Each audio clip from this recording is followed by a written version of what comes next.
சகோதர சகோதரிகளே, அல்லாஹ்வின் நல்லடியார்களே, அஸ்ஸலாமு அலைக்கும் வரஹ்மத்துல்லாஹி வபரகாத்துஹு. அல்ஹம்துலில்லாஹ். அல்லாஹும்ம ஸல்லி அலா முஹம்மதின் வஅலா ஆலி முஹம்மதின் வபாரிக் வஸல்லிம். இன்னைக்கு நம்ம பாத்தீங்கன்னா ஜும்மாவுடைய நாள்ல இருக்கிறோம். சுபஹானல்லாஹ். ஜும்மா நாள் வந்தாவே இந்த 3 அமல்களை நம்ம நினைவுபடுத்துவோம். ஏன்னு பாத்தீங்கன்னா ஜும்மா நாள்ல இந்த 3 விஷயத்தை தான் நீங்க செய்யணும். இந்த 3 வார்த்தைகளை தான் நீங்க ஓதணும். இதை தவிர மற்ற பிரத்யேகமான சூறாக்கள்லாம் நம்ம ஓதுவோம், அமல்கள்லாம் நம்ம செய்வோம். ஆனா அதெல்லாம் இந்த நாளுக்கு நபி அவர்கள் சொன்ன கடமையான அமலான்னு கேட்டா கிடையாது. அதெல்லாம் நஃபிலான அமல்கள். ஆனா இப்ப நான் சொல்லக்கூடிய இந்த 3 வார்த்தை இந்த நாளுடைய பிரதானமான அமல்கள். இதை செய்யாம இந்த நாளை சிறப்பித்த நல்லடியார்களாக நீங்க ஒருபோதும் ஆக முடியாது. அதனால இந்த நாளை இந்த அமலை செய்யாம நீங்க விட்டு விடாதீங்க. அதனாலதான் நம்ம நினைவுபடுத்துறோம். இப்ப அந்த அமல் என்னன்னு பார்க்கலாம். 3 வார்த்தைகள்னு சொன்னோம். அந்த 3 வார்த்தைகளுக்கு 3 அமல்கள் இருக்கு. ஃபர்ஸ்ட் நபி அவர்கள் பாத்தீங்கன்னா முதல் அமல் என்னன்னா, நபி ஸல்லல்லாஹு அலைஹி வஸல்லம் அவர்கள் சஹாபாக்கள்கிட்ட இந்த ஜும்மாவுடைய நாள் வந்தாவே என்ன பண்ணுவாங்கன்னா, மறுமையுடைய நினைவோடு கழியுங்கன்னு சொல்லுவாங்க. அப்படி மறுமையுடைய நினைவோடு கழியிறவங்க என்ன பண்ணுவாங்கன்னா, அமல்களை கொண்டு நாளை சிறப்பிப்பாங்க.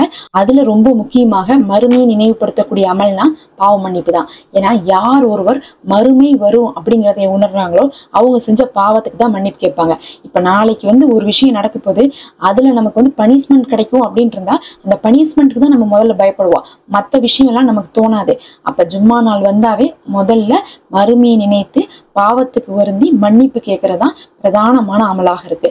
அப்ப முதல்ல நீங்க தௌபா செய்யணும். தௌபா செய்யறதுக்கு என்ன ஓதணும் அப்படிங்கறத நான் கடைசியா சொல்றேன்.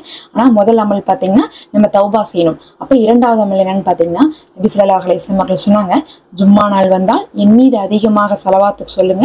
நீங்க சொல்லக்கூடிய ஸலவாத்தை மலக்குமார்கள் என்னிடம் கொண்டு காண்பிப்பார்கள் அப்படின்னாங்க.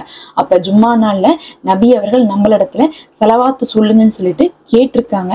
அப்படி அவங்க சொல்லியிருக்காங்கன்னாவே நமக்கு அது கடமையாகும். இன்னும் அதை செய்வது நமக்கு சுன்னத்தாகவும் இருக்கு. யாருடைய சுன்னத்துன்னு பாத்தீங்கன்னா, பொதுவாக நம்ம செய்யக்கூடிய ஒரு அமல் நபி அவர்கள் செய்திருந்தா நம்ம சுன்னத்துன்னு சொல்லுவோம். ஆனா ஸலவாத்து அப்படிங்கிறது அல்லாஹுடைய சுன்னத்தாக இருக்கு. அல்லாஹ் குர்ஆன்ல சொல்றான், நானும் மலக்குமார்களும் நபியின் மீது ஸலவாத்து சொல்கிறோம், எனவே முஃமின்களை நீங்களும் ஸலவாத்து சொல்லுங்க அப்படின்னு சொல்லிட்டு அல்லாஹ் சொல்லியிருக்கான். அப்படின்னா நம்ம அல்லாஹுடைய சுன்னத்தான ஸலவாத்தை தான் இந்த நாட்கள்ல ஓதுவது சிறந்ததாக இருக்கு. அப்ப நபியின் மீது எந்த ஸலவாத்து வேணா ஓதலாம். நான் உங்களுக்கு எளிமையான ஸலவாத்தை கடைசியா சொல்றேன். அடுத்து 3வது அமல் என்னன்னு சொல்லிட்டு பாத்தீங்கன்னா, அந்த அமல் தான் இந்த நாள்ல துவா அங்கீகரிக்கப்படக்கூடிய நேரம் இருக்கு. அதனால நீங்க அதிகமாக துவா செய்யுங்க. அந்த நேரத்துல உங்க துவா அமைஞ்சிருச்சுன்னா அந்த நேரத்துல நீங்க கேட்கக்கூடிய எந்த துவாவா இருந்தாலும் கபூலாயிரும்னு சொல்லிட்டு நபி அவர்கள் சொல்லிட்டு அவங்களுடைய விரலை ரொம்ப சிறியதாக காமிச்சாங்களாமா. அப்படின்னா அந்த நேரம் ரொம்ப குறைந்த நேரம் அப்படின்னு அவங்க சொல்லியிருக்காங்க. ஆனா அது எந்த நேரம்னு சொல்லல. அதனால இன்னைக்கு நாள்ல நீங்க எந்த நேரம் வேணா பாத்தீங்கன்னா துவா செஞ்சு கொண்டே இருந்தீங்கன்னா துவா ஏற்கப்படக்கூடிய நேரத்துல உங்க துவா அமைஞ்சிரும். அது ஃபஜ்ர்ல இருக்கா, அது இசாவுல இருக்கான்னு நமக்கு தெரியாது. அதனாலதான் காலையில எந்திரிச்சதுல இருந்து இரவு தூங்குற வரையும் நீங்க அதிகமாக துவா செய்யணும். அப்ப என்ன பண்ணணும், துவா கேட்டுக்கிட்டே இருக்கணுமான்னு கேட்டீங்கன்னா, அதுக்குதான் இப்ப நான் வார்த்தை சொல்லி தரப்போறேன். இந்த 3 வார்த்தையை நீங்க ஓதிக்கிறதே நம்ம சொன்ன பாவ மன்னிப்புக்கும் ஸலவாத்துக்கும் துவாவுக்கும் போதுமானதா இருக்கும்.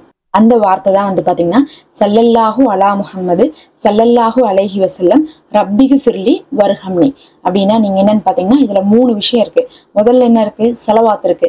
ஸல்லல்லாஹு அலா முஹம்மது ஸல்லல்லாஹு அலைஹி வஸல்லம்னா நபியின் மீது குடும்பத்தாரின் மீது உன்னுடைய சாந்தி உண்டாகட்டும்னு சொல்லி அல்லாஹ் இடத்துல கேட்கிறோம். அப்ப நம்ம முதல் கடமையை நம்ம என்ன பண்ணிட்டோம், நிறைவேற்றிட்டோம். ஏன்னா நபி அவர்கள் நம்மளை ஸலவாத்து சொல்ல சொல்லியிருக்காங்க.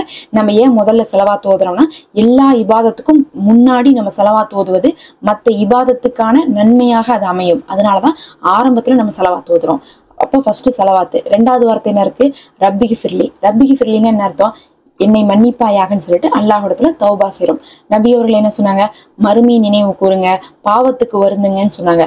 இன்னும் ஜும்மா நாள் மட்டும் கிடையாது, ஒவ்வொரு நாள்லயுமே பாத்தீங்கன்னா இந்த ரமலானுடைய மாசத்துல, அதே மாதிரி அரஃபா நாள், ஆசுரா நாள், லைலத்துல் கத்ர் இரவுன்னு சொல்லிட்டு சிறப்பான நாள் வந்த போதெல்லாம் நபி அவர்கள் ஓயாம சொன்ன ஒரே வார்த்தை மன்னிப்பு கேட்கறது தான். ஏன்னா பாவ மன்னிப்போடு தான் எல்லா சிறப்பான நாளும் லிங்க் ஆக்கப்பட்டிருக்கு.